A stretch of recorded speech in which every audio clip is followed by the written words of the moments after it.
Hello world, it's Billionaire Caught in the Flesh. I want to speak to you a little further today. I'm still here in California, but I want to ask. I was sitting here thinking, I was doing some work on my computer, and I was just thinking, and something ran across my mind. I wanted to share it with the brainstormers, but it's like, how serious are you about what you want, right? Like, are you serious enough to be corrected? Are you serious enough about your advancement to allow somebody to speak to you and tell you, you know what, you're not doing that right. You know what, you could do that a little better. You know what, that's good, but for where you say you want to go, you're going to have to do that like this. You're going to have to do this like that, right? And a lot of times I find that many people want success, but they aren't willing to go through the process necessary to get there. And when it comes down to it, the real reality is that it's not so much about where you're going, but it's about who you're becoming in the process, right? And at the end of the day, your future is waiting on you to prepare yourself to be able to stand up in it.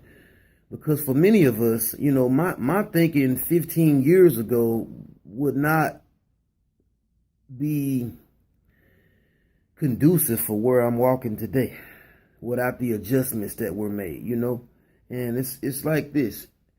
If I'm not willing, as I say this all the time, I have to get comfortable with being uncomfortable, right?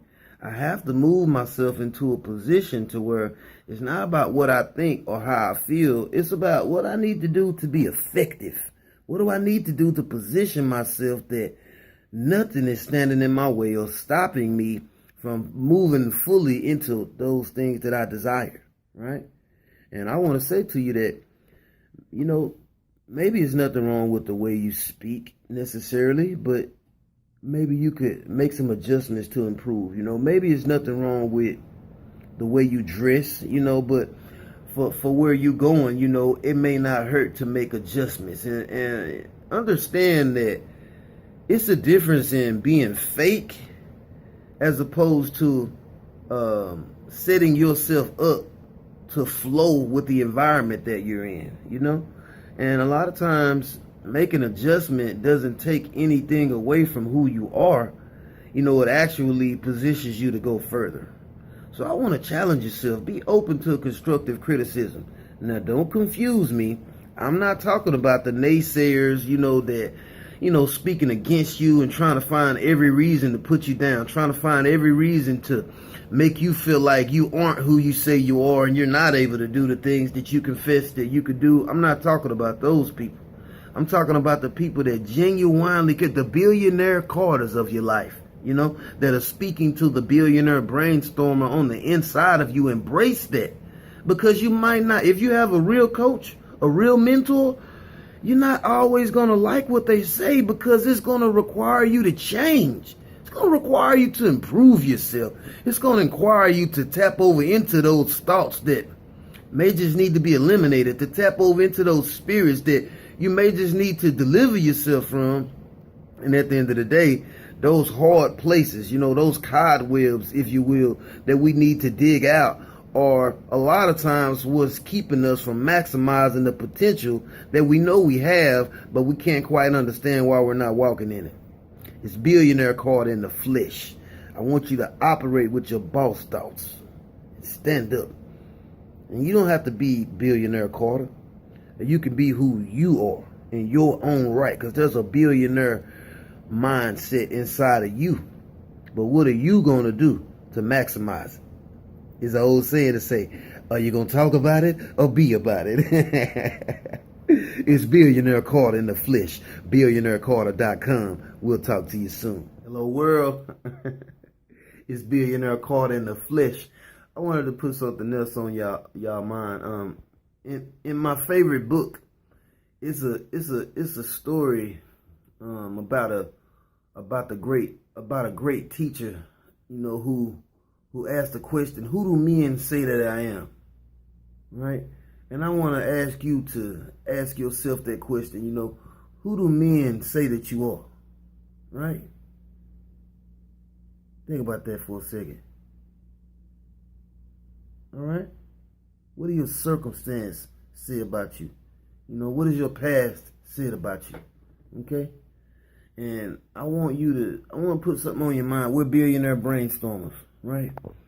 And you have two sides. You have the history, right? That's his story.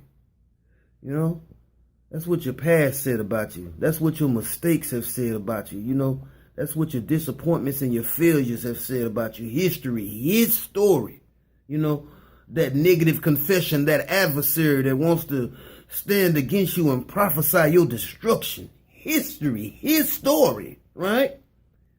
But we got to transition into the mystery. Who do men say that you are? Because what they say, that's their confession.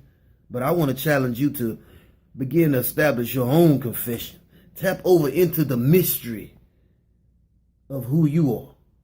The mystery of the life that you could live that you haven't tapped into yet. Your mystery is, what is that? That's my story.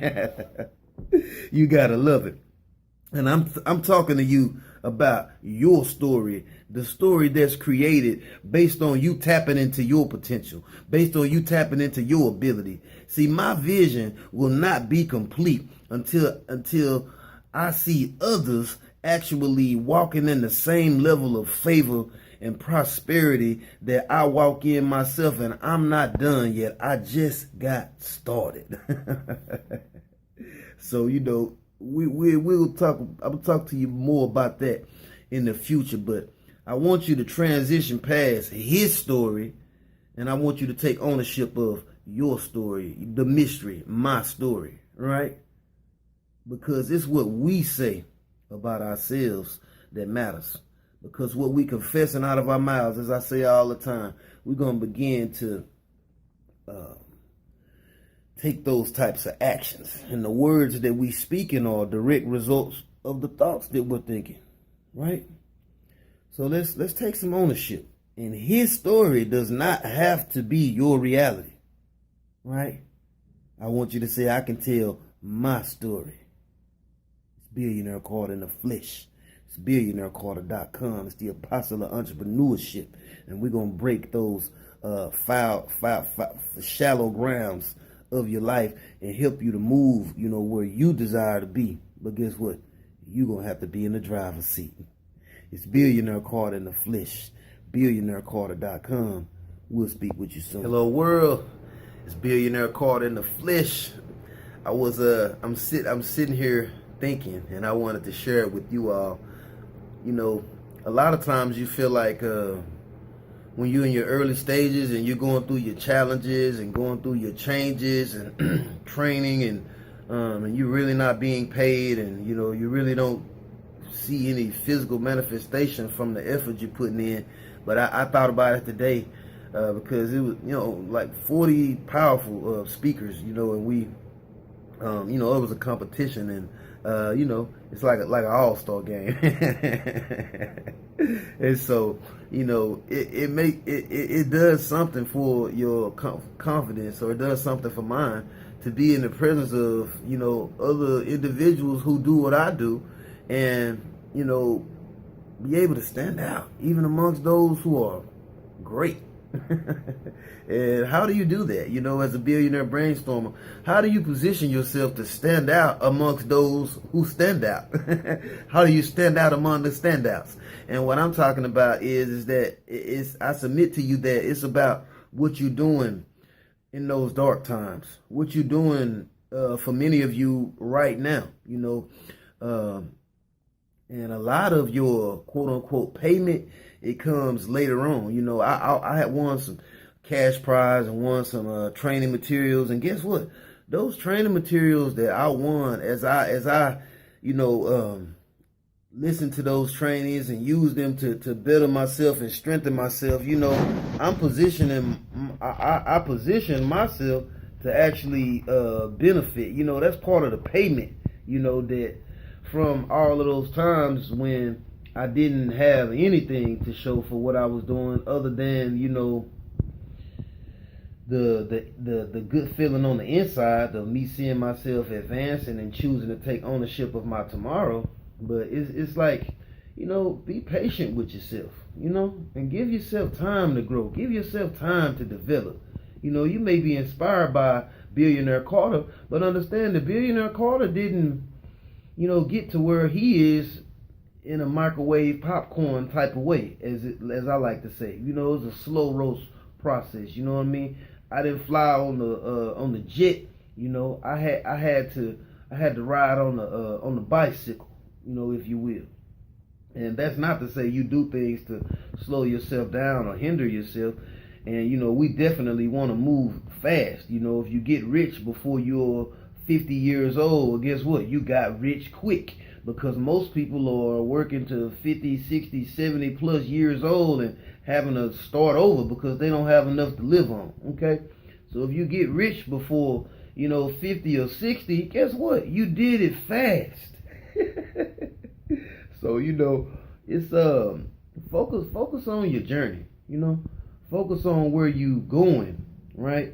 During those dark times, during those slow times, during those times to where it doesn't really seem like it's worth it. It doesn't really feel like you're getting anywhere. And I say to you that you are. Okay? And don't despise your small beginning. Don't despise where you are right now, because you'll look back on where you are right now, right? It's like me. I'm sitting here, flew in first class, blah blah blah. None of that really matters in the grand scheme of things, but it's just for reflection purposes to look at times when you'll come to that place to where, and you can see that even now. You're able to do things today that maybe you weren't able to do 6 months ago, even just on the level that you're on, right where you are. And I want to say that those individuals that continue to grow and continue to excel, they're never in a position of feeling like they've arrived. They're never in a position of feeling like, they're the peacock, with their feathers poked out. No, the greatest individuals that I met, they're not going to call themselves great. They're going to tell you how great you are. They're going to tell you about your potential and things that you could do to be better and how you inspire them. And I want to encourage you to take that position of humility. My favorite book says, don't exalt yourself. Don't sit in the high seat. You sit in the lower seat and you have somebody bring you up.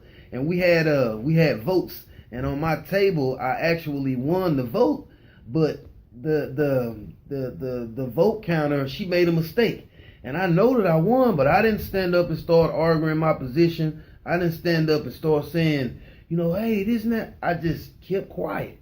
And she corrected herself in front of the whole room, and I received praise. Why? Because I kept myself humble, and I didn't try to exalt myself. I stayed humble, and I allowed someone else to exalt me, right? And that's what we have to do as brainstormers, It's Billionaire Carter in the flesh. It's billionairecarter.com. We'll talk to you soon.